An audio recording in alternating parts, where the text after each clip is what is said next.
তো বন্ধুরা আমরা পৌঁছে গেছি এখানে কোলাঘাটে। শের বেঙ্গল হোটেলে আমরা উঠেছি এখন।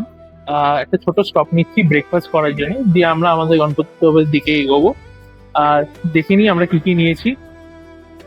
এখানে দেখতে পাচ্ছ আমার মা এখানে ধোসা নিয়েছে, বাবাও ধোসা নিয়েছে, এখানে আমি নিয়েছি আলু পরোটা। ভালো লাগছে। চাটনিতে জল ঢেলেছে। সম্বার আর চাটনিতে জল ঢেলেছে। সম্বার চাটনিতে জল ঢেলেছে। আর তোমারটা কেমন লাগছে বাবা? ধোসা ভালো করেছে, ধোসা ভালো করেছে, চাটনিটা একটু হালকা করে দিয়েছে। চাটনিটা খুব ভালো।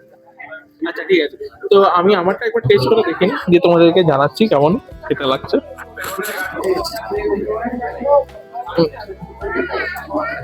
ঠিক আছে।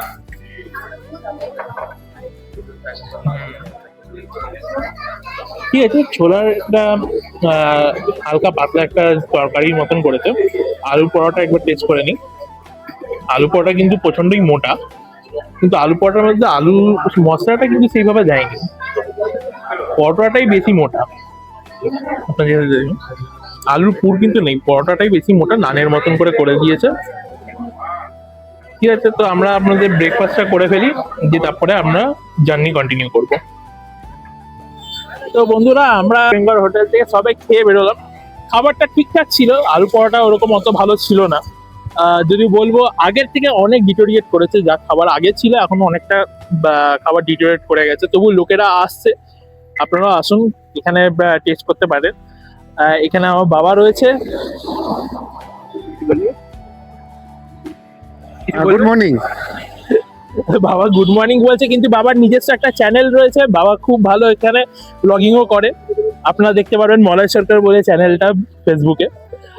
এখানে আমরা এবার আস্তে আস্তে বেরোবো, এই গাড়ি আমাদের ড্রাইভারের জন্য ওয়েট করছি।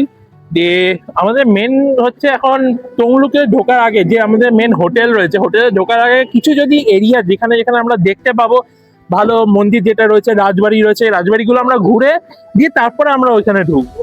তো আমাদের সঙ্গে থাকুন এই জার্নিটাতে, আর দেখতে থাকুন কেমন লাগে। ভালো লাগলে কমেন্টে জানাবেন।